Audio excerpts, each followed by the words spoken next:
Amigos de Noticias de Hoy, muy buenos días. Estos son nuestros titulares. Biden votó para anular Roe vs. Wade en 1982 y dijo que las mujeres no tenían derecho exclusivo sobre sus cuerpos. También la prohibición del aborto en Estados Unidos costaría miles de millones de dólares a la economía americana. Y para finalizar, AMLO insistirá a Joe Biden para que Cuba esté en la próxima Cumbre de las Américas. Comenzamos. Biden votó para anular Roe vs. Wade en 1982 porque las mujeres no tenían derecho exclusivo sobre sus cuerpos. En los primeros días de su carrera política, Joe Biden desaprobó el fallo Roe vs. Wade de la Corte Suprema de Estados Unidos y dijo que las mujeres no tenían el derecho exclusivo de decir qué debería pasar con sus cuerpos. Biden, quien se había convertido en senador en 1973, hizo los comentarios un año después. No me gusta la decisión de la Corte Suprema sobre el aborto. Creo que fue demasiado lejos, le dijo a la revista Washingtonian en 1974. No creo que una mujer tenga el derecho exclusivo de decir qué debería pasar con su cuerpo, había dicho Biden como el senador más joven de poco más de 30 años en ese entonces, y agregó que era realmente bastante conservador en la mayoría de los otros temas.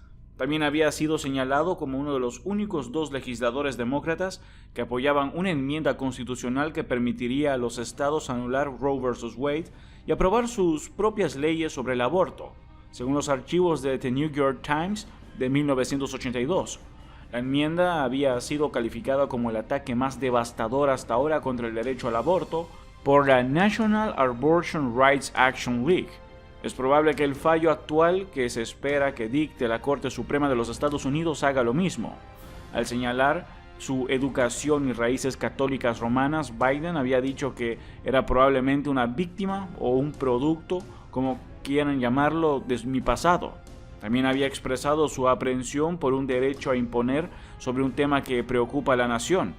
Biden cambió de opinión un año después y en un marcado contraste con su opinión anterior, el presidente dijo el martes que le preocupaba mucho que después de 50 años decidamos que una mujer no tiene derecho a elegir. Biden hizo una advertencia crítica el miércoles. Primero, mi administración argumentó fuertemente ante la Corte en defensa de Roe vs. Wade. Dijimos que Roe se basa en una larga línea de precedentes que reconocen el concepto de libertad personal de la 14ª enmienda, contra la interferencia del gobierno en decisiones intensamente personales. Creo que el derecho de la mujer a elegir es fundamental. Roe ha sido la ley del país durante casi 50 años, y la equidad básica y la estabilidad de nuestra ley exigen que no se anule, dijo el presidente. Roe vs. Wade también es uno de los pilares del mandato presidencial de Biden, ya que prometió codificar el fallo histórico sobre los derechos reproductivos como ley. Roe vs. Wade es la ley del país y debemos luchar contra todos y cada uno de los intentos de anularla. Como presidente convertiré Roe en una ley y me aseguraré de que esta opción permanezca entre una mujer y su médico, había dicho Biden en un tuit del 2019. El tuit se compartió ampliamente después de que se filtró un proyecto de fallo de la Corte Suprema sobre el asunto que indica que la Corte podría anular el fallo. La prohibición del aborto en Estados Unidos costaría miles de millones de dólares a la economía americana. Esta semana el medio estadounidense Político publicaba un borrador de la posible sentencia que dictará el Tribunal Supremo de Estados Unidos en junio, donde se derogaría la famosa sentencia Roe vs. Wade, que desde 1973 permite el aborto voluntario a las mujeres bajo determinadas circunstancias. De confirmarse la reversión de la medida, numerosos estados endurecerán notablemente las condiciones para abortar, lo que costará miles de millones de dólares a la economía del país. Según un estudio publicado en mayo del 2021 por el Institute for Women's Policy Research, una organización que aboga por el derecho de las mujeres a abortar, si se eliminasen en todo el país las restricciones al aborto, las mujeres trabajadoras de entre 15 y 44 años ganarían 102.000 millones de dólares más cada año y habrían 505.000 mujeres que se incorporarían al mercado laboral.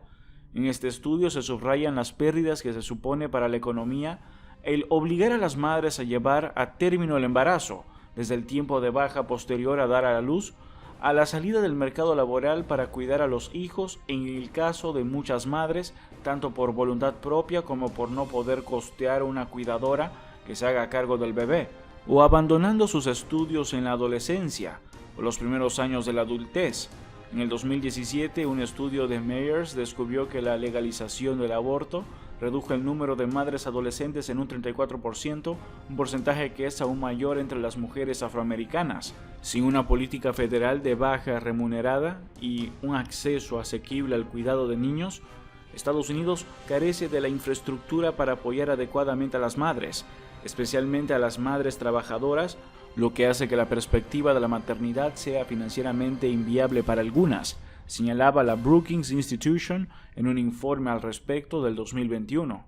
Impedir el aborto además ancla a las mujeres de clases sociales más desfavorecidas a su condición económica, perpetuando un ciclo generacional entre parte de las clases bajas, que las mujeres son madres jóvenes y lastran su carrera profesional, lo que les impide obtener mayores ingresos.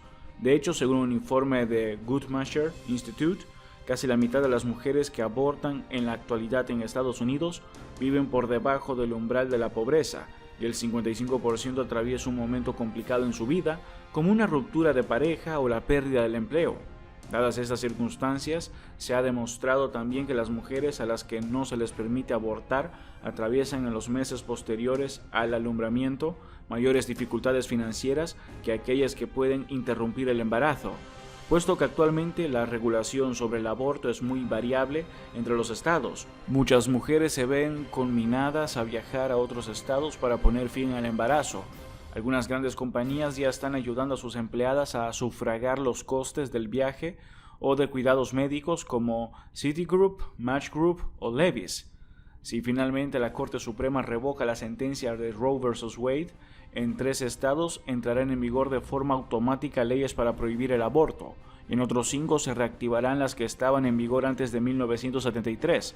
Los estados gobernados por el Partido Demócrata mantendrán previsiblemente legislaciones similares a los que ha estado en vigor durante el último medio siglo, puesto que algunos de sus territorios lo han consagrado incluso en la Constitución estatal. La revocación del Supremo puede ser solo un primer paso, aunque el Senado federal está intentando convertir en ley los derechos que se aplican desde el caso Roe vs. Wade. Tiene pocas posibilidades de lograr la aprobación, y si los republicanos logran la mayoría en la Cámara de Representantes en las elecciones legislativas de noviembre, la presión para regular en sentido contrario será alta. El Partido del Elefante ya estudia una legislación mucho más restrictiva con el aborto y que lo impida más allá de las 6 semanas de embarazo en todos los casos. AMLO insistirá a Joe Biden para que Cuba esté en la próxima cumbre de las Américas. El presidente Andrés Manuel López Obrador afirmó este domingo que insistirá a su homólogo de Estados Unidos, Joe Biden, para que no excluya a ningún país de la Cumbre de las Américas. López Obrador hizo estas declaraciones en La Habana durante su visita oficial a Cuba dentro de su gira por Centroamérica y el Caribe, después de que Washington haya descartado invitar a esa cita a Cuba, Nicaragua y Venezuela. Insistiré con Biden en que no se excluya ningún país de América en la cumbre del mes próximo en Los Ángeles, aseguró en su discurso de aceptación de la Orden de José Martí, la más alta condecoración que otorga el gobierno cubano. En su opinión, las autoridades de cada país deben ser las que decidan libremente si asisten o no a esa cita, prevista entre el 8 y el 10 de junio. Agregó asimismo que seguirá insistiendo para buscar como primer paso que Estados Unidos levante el bloqueo, lo que facilitaría el reinicio de la cooperación y amistad entre ambos países.